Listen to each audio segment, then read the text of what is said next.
So, good morning, everyone. We are the presenter, me and Mr. John Daniel Ibon. So, topic that assigned to us is the nucleic acid and DNA. So, first is the building blocks of life, exploring the world of nucleic acid. So, nucleic acid as the fundamental molecules of life is called the blueprint for a living organism. Our presentation will be delves into the fascinating world of DNA and RNA. So exploring their structure, function, and impact on genetics, so heredity and human health. So join us as we unravel the intricate secrets of those remarkable molecules. So for our objectives, at the end of the lesson, students should be able to understand the structure of nucleic acid, explore the role of DNA as a genetic material, so discuss implication for genetics for molecular biology. So let's start. First is the structure of nucleic acid. Nucleic acid, including DNA and RNA, are polymers of made of nucleotide. Tide pala. So monomers, each nucleotide comprises a nitrogenous base. So adenine, guanine, cytosine, thymine in DNA replace thymine in RNA. So a pentyl sugar, deoxyribose in DNA, ribose in RNA, and one of more phosphate groups. So I'm going to discuss to the DNA, which means the deoxyribose. So deoxyribose, which sugar, so nucleotides have the three parts of them is a sugar called the deoxyribose. So the next thing is phosphate. The phosphate is the involved with the sugar in helping hold the DNA structure together. We sometimes call DNA are having a sugar phosphate backbone.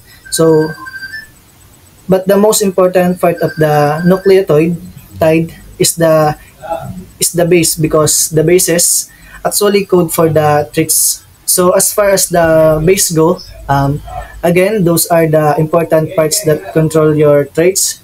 They are for bases in DNA. A lot of times they will just use the initial, so ATGC. So A stands for the adenine, and the T is the thymine, the G is the guanine, and the C is for cytosine. So there is a real nice and little saying that can help you remember. So for the next naman, function of nucleic acid. So genetic information storage. DNA encodes the genetic blueprint for living organism, transmitting heredity information for parents to offspring and directing cellular activities like growth and development. So for DNA is stores the genetic instruction that dictate how living organism grow, develop, and function. This information is passed from the parents of offspring. So, for example, so the sequence of DNA based adenine, thymine, cytosine, and guanine. In the human cell, contain the instructor for building proteins, such as those needed for eye color or blood type. So, next naman is the energy transport. Nucleotides such as ATP, adenosine triphosphate function as energy carriers with cells, storing and transferring energy required for various biochemical reactions. So, like ATP, so acts as energy carriers or carries with cells. They are stored to provide energy necessary for various biochemical process. So, for example, is the ATP supplies energy for activities such as muscle contraction, nerve impulse, and the synthesis for molecules.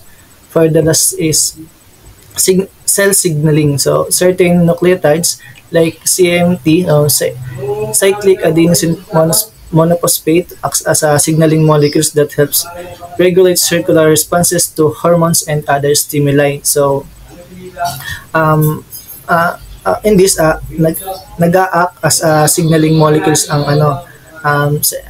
CANTT. So, nagre-respond to hormones and to other stimuli. So, like for example is the CAMP plays in role the regulation of glucose levels by responding to the hormone glucagon, or called the glucagon. So when blood sugar is low, CMP helps the active enzymes that release stored glucose. So for the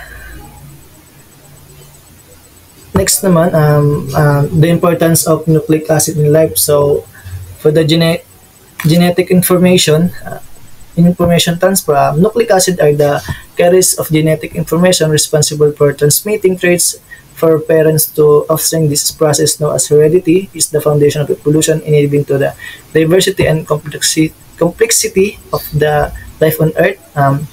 Protein synthesis to the genetic information transfer. So, dahil important to sa life to para malaman natin ang how to make a DNA DNA netting traits. Ito yung topic about sa ito yung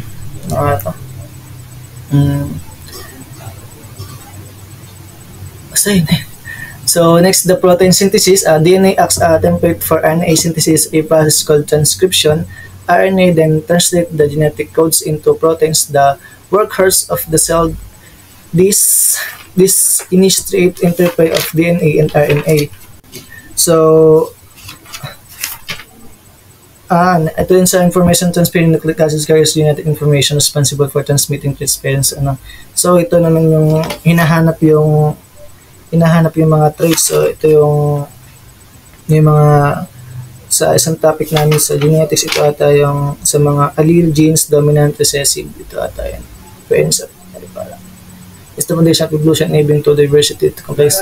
So para madami tayong mga discover, halos kailangan natin ng mga DNA replication, proteins, mga phosphate adenine. So yung EUG, ATG, IUGA, tapos protein synthesis, and translate the genetic code into proteins that workhorses of the shell. This intricate interplay of DNA and RNA ensures the production of essential proteins for the cellular function.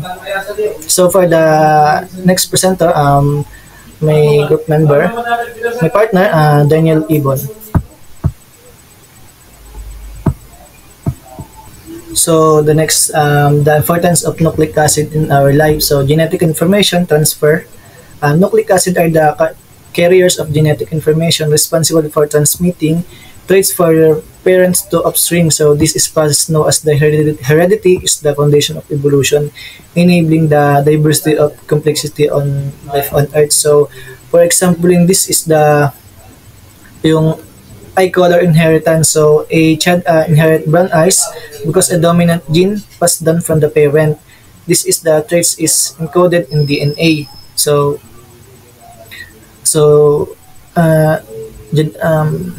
protein synthesis naman is the DNA acts a template for RNA synthesis, a process called transcription. Transcription RNA to translate the genetic codes into proteins, the workhorse of cell. This integrate interplay of DNA and RNA ensures the production of essential proteins for a cellular function. So ito yung sa insulin production. So the DNA sequence in human cells containing the instruction for making insulin, RNA transcribed for this information, and ribosome use it to synthesize the insulin protein. Ito yung, tsaka next, the hemoglobin. DNA provides the code for producing hemoglobin. The protein is red blood cells that carries oxygen, and if the DNA sequence is altered, it can result the condition like sickle cell anemia. In order to continue our discussion, now we will proceed to the DNA structure. So the structure of DNA, a double helix. Nucleotide composition, deoxyribose sugar, phosphate group, and nitrogenous bases, adenine, thymine, cytosine, and guanine. So DNA is composed of nucleotides, each consisting of a deoxyribose sugar, a phosphate group, and one of 4 nitrogenous bases, adenine, thymine, cytosine, and guanine. Next we have here is the double helix formation. 2 antiparallel strands held together by hydrogen bonds between complementary bases A, T, C, G. So the DNA structure is a double helix where 2 strands twist around each other. Each strand has a backbone made of alternating sugar and phosphate groups, with bases pairing via hydrogen bonds, adenine with thymine and cytosine with guanine. So for the last, chromatin and chromosomes.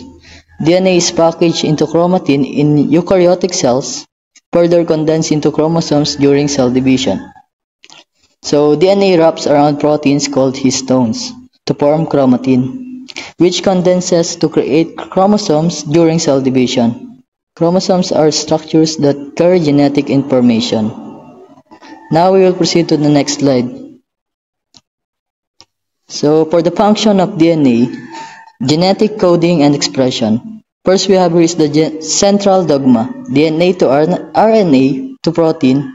So this fundamental principle governs the flow of genetic information from DNA to RNA to protein. So the central dogma of molecular biology describes the flow of genetic information from DNA to RNA to protein.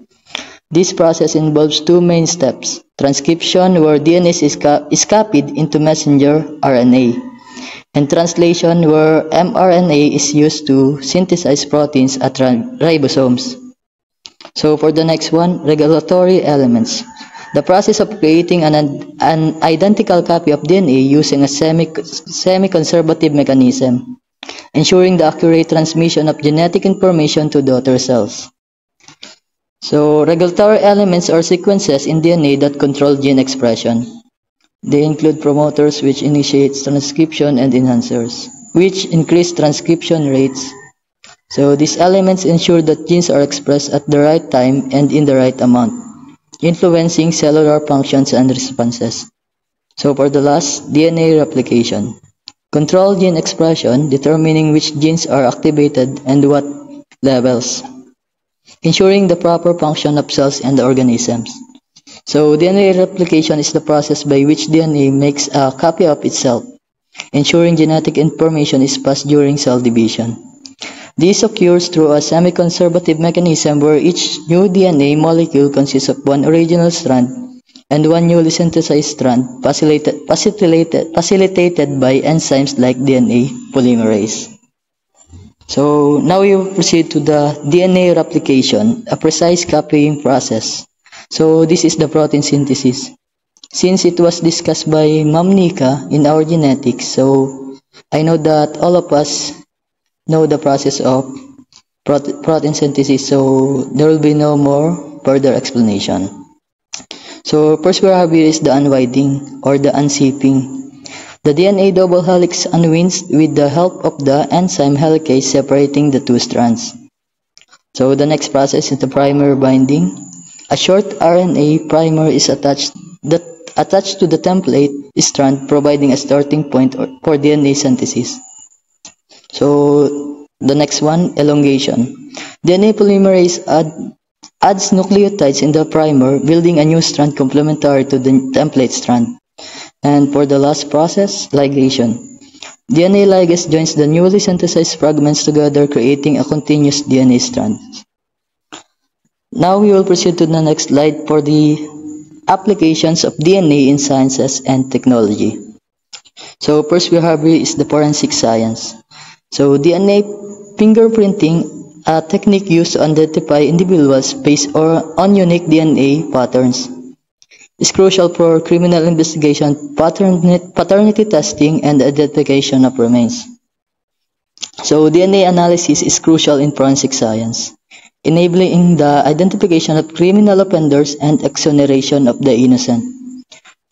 Techniques like DNA fingerprinting and forensic genealogy help solve cases by matching DNA from crime scenes with suspects or databases, such as CODIS or the one that contains millions of profiles. So the next one is the genetic engineering. So CRISPR or CRISPR technology allows precise gene editing, enabling the modification of DNA sequences with applications in agriculture, medicine, and research. So DNA technology allows for genetic engineering where specific genes can be modified or inserted into organisms. This has applications in agriculture, creating pest-resistant crops, while in medicine, developing gene therapies. And lastly, in biotechnology, it helps producing insulin and other proteins to enhance traits or treat diseases. So the last one is the medical diagnostics. So DNA analysis plays a pivotal role in personalized medicine, enabling tailored treatments based on the individual genetic profiles and in the development of targeted therapies. So in medical diagnostics, DNA testing is usually used to identify genetic disorders, infectious diseases, and predispositions to certain conditions. So techniques like PCR and sequencing enable rapid and accurate detection of pathogens or genetic mutations, improving patient care and treatment outcomes. So that would be all for our discussion. Thank you po. Thank you everyone.